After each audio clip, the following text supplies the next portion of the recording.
Well, we didn't have time for this yesterday. It is a dreary, gray Tuesday. Comfortably rainy. Indica and sativa. So indica is a lot darker than sativa. Indica's bars are a lot darker than sativa's. Sativa is darker overall. But sativa's bars are a little bit lighter and more closely match their dad with their mom's background color. So it is quite possible that sativa is a cock carrying dilute, which means that indica is either a hen or is a homozygous non-diluted cock. Hello, Farther. So I'm actually in a little bit of a dilemma here. When Cody hatched with those absolutely ridiculous muffs, and seeing how much trouble they give him, I thought real serious about retiring him once we had a sibling to replace him. So I'm torn. Nobody has spoken for Farthing yet, but Farthing is the same combination of genetics as Cody, but clean-legged. Now, he carries the recessive gene for muffs, but muffs like Cody's are a combination of two genes, a dominant and a recessive.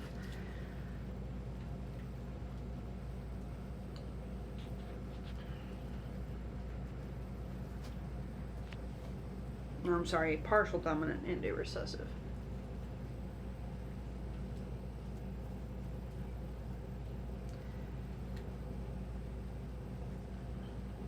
Farthing has a more comfortable overall body type than Cody. So I'm thinking real serious about hanging on to Farthing and then retiring Cody when he's 6 months old.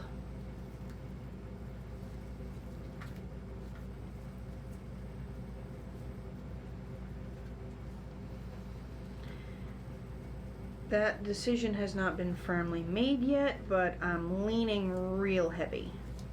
Real heavy.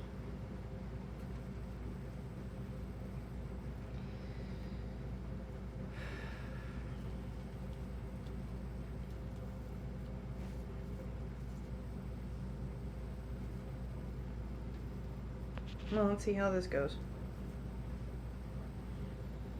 Lily is so bad at treading her.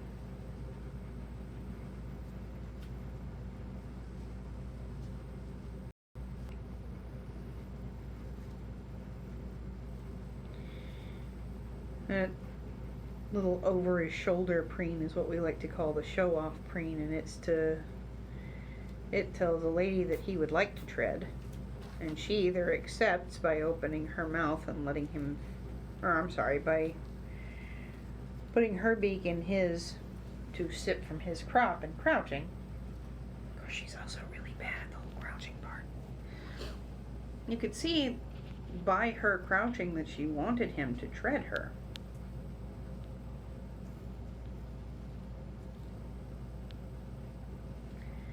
But Luxie is kind of scared of everything. If something makes her nervous, she'll stand straight up. And he won't actually get a chance to impregnate her. So, good luck there, Lily. Lily's doing his best. Right now, Luxie is right at the tippy top of the retirement list. We just don't have that many hens, so it'll be a while before we have another retirement event. As many as we've had to move here recently.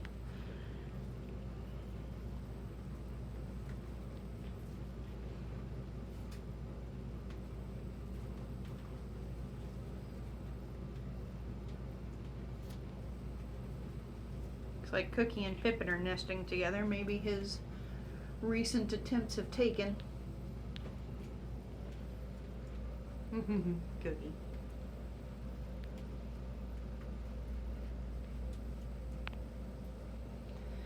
Puddin has taken up with PJ. And PJ, because of his direct relation to Sun Tzu, is one of our retired boys. Now, our microbiology lab has just been set back up. The reason I haven't been using the microscope at home, reasons plural actually, are the practical one on my end. I need glasses to be able to tell what is on the slide, but while I'm wearing my glasses, I can't actually see through the scope.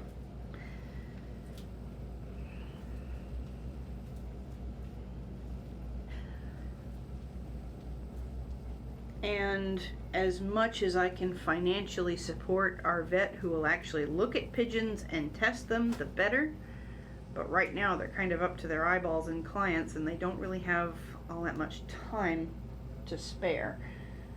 So I don't want to have to wait weeks to get a bird checked when they get in. Our microscope came with a webcam. Well, let's see if she'll crouch for him now. Or if PJ being a butt will scare her up. Damn you, PJ.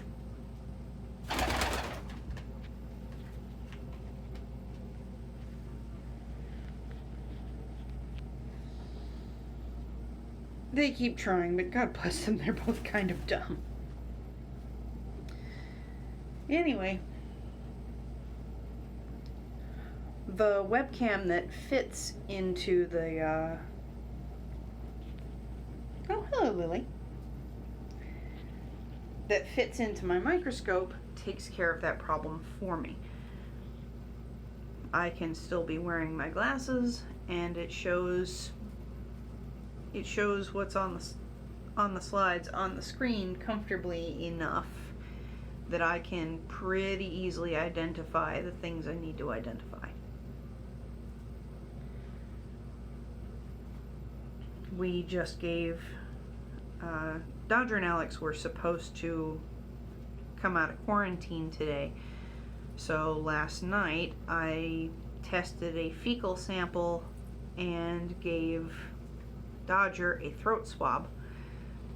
We found a single Capillaria egg in their stool sample and a single Trichomonas organism in the throat swab,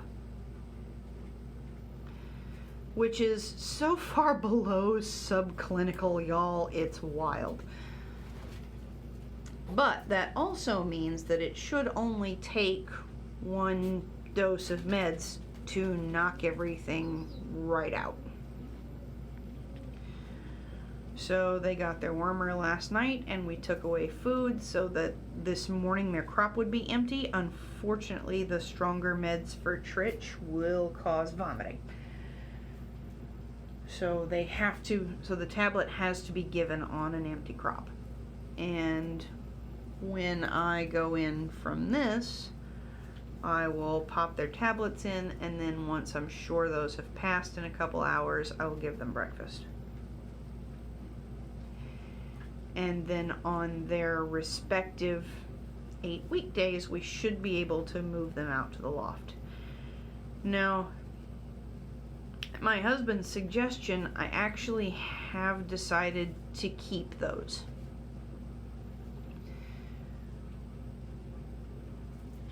Because of the health problems that we had with our old German owl, old Dutch capuchin, and Chinese owl bloodlines, the dear hubby suggested that a little extra feral blood might be a proverbial shot in the arm for the Ramsey loft. The one thing you can practically guarantee out of feral blood is an absolutely ludicrously strong immune system. Also, ideal physical structure, and by ideal, I mean the greatest physical function. After all, ferals have to.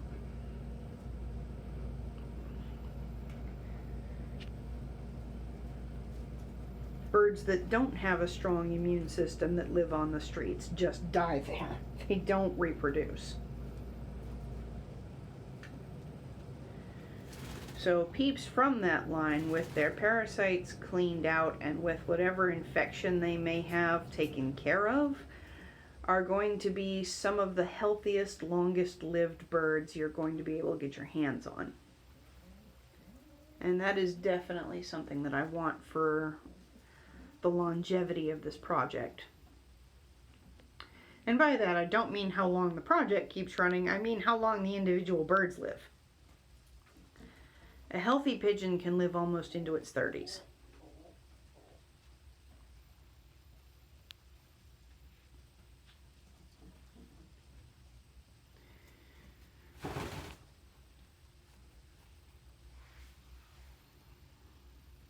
So we will let Alex and Dodger have at least a few clutches. If they end up being like Luxie and basically too skittish to function, then we'll retire them. We'll find them a loft where they can be handled as little as possible and happy for as long as possible. But in the meantime, if we can get some progeny from them, it will be easier to select for docility than it will be to select for longevity. So longevity, immune system, and overall health are the highest priority here.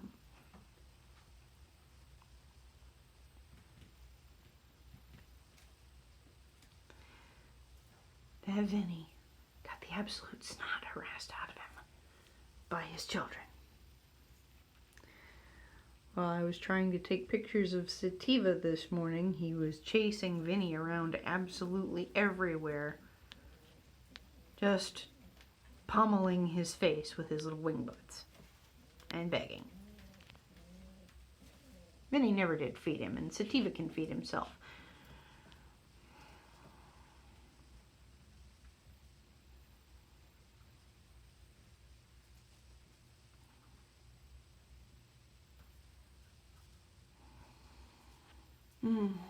But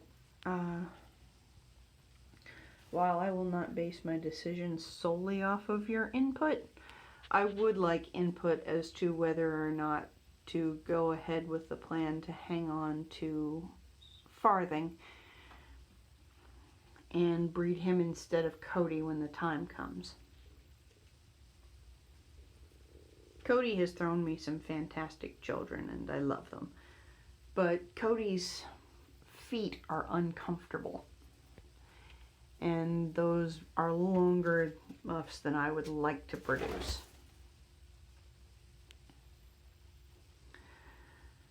Since we select strongly in favor of comfortable body type, selecting away from overly long muffs is ideal for me.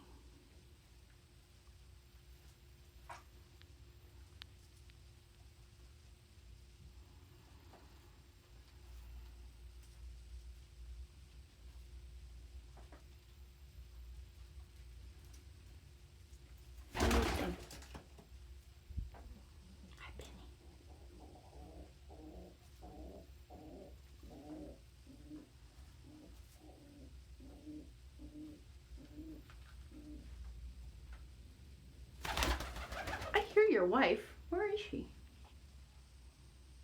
she in the box? Oh, here she is. Hi, Ellie. Gus got in my lap today for scritches. Oh, a stretchy Thistle. And a stretchy Cody. No.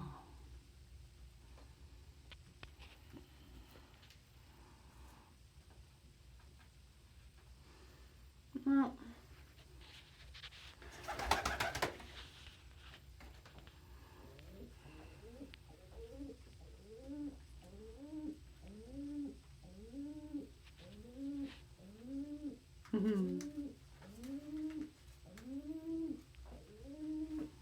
Winnie is talking to his wife, who is intently listening while comfortably one-footing.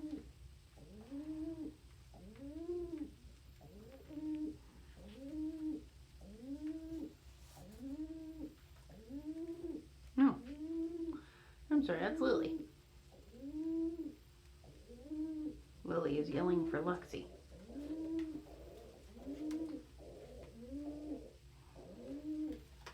Aw, now Vinny's one-footing. What a happy boy. She might go join him.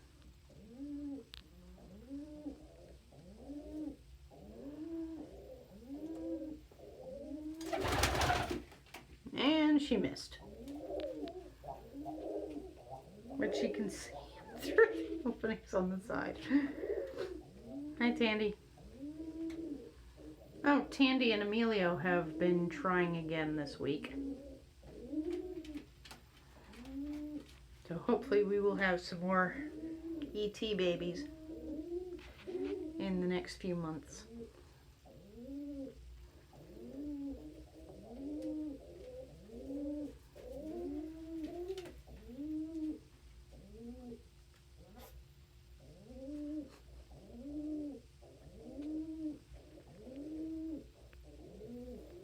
No.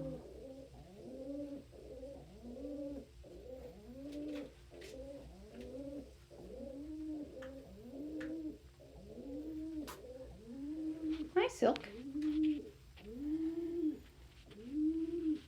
We will be testing Silk's fecal on Friday. Yep. Make sure that he is clean before he goes home.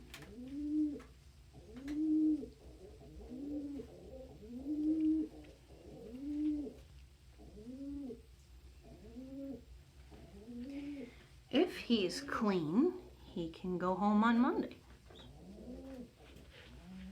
Beep.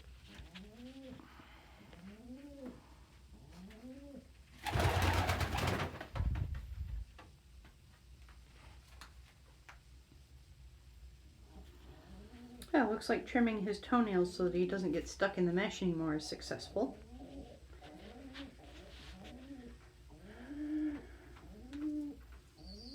Beep, I know, Elliot, I hear you.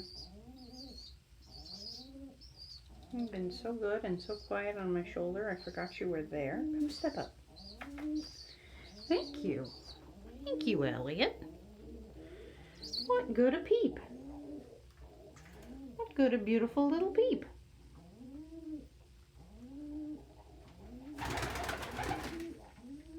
Ah, she got in the right box that time. That's adorable.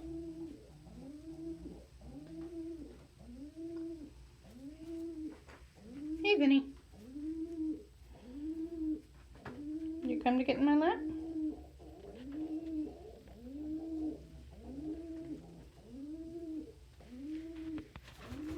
What even are you doing?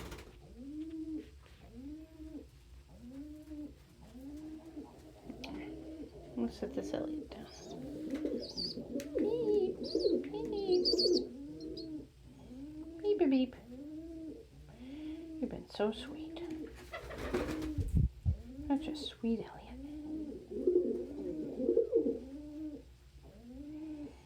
So sweet, little peep.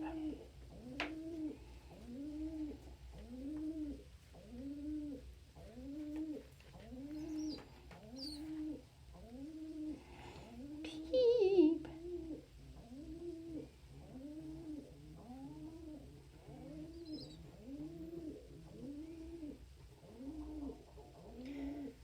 So I think if Emilio's small size makes feeding their next clutch difficult, instead of taking one in full time, we'll swap them every other day. Take a peep in for a day, and bring it back out the next day, take the other peep in for the day, so on and so forth until they wean. Peep. No. Peep. Well, we have hit the 20-minute mark. So, In addition to our clients, adopters, and apprentices in small-scale companion breeding and rescue work, I would like to thank our subscribers here on YouTube, our wonderful patrons on Patreon. Hello, Thistle. Hello, Thistle.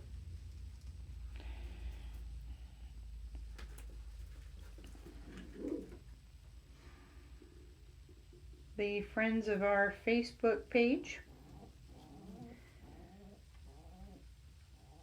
and our followers on Tumblr, Instagram, and Twitter, for your contributions, both financial and intellectual,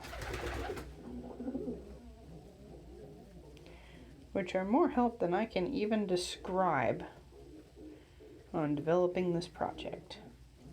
Look how shiny you're getting. Oh my goodness, you've got that Tandy shine. Excuse me, sorry.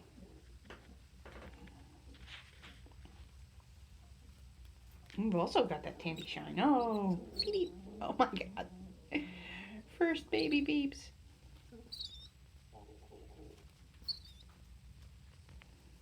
That Thistle is losing his squeak and developing a coo. Look at that shine. Look at that beautiful shine. You're just like a Tandy. Oh, I know. Oh, I know, it's biting. Anyway, time permitting, my loves, I will see you tomorrow.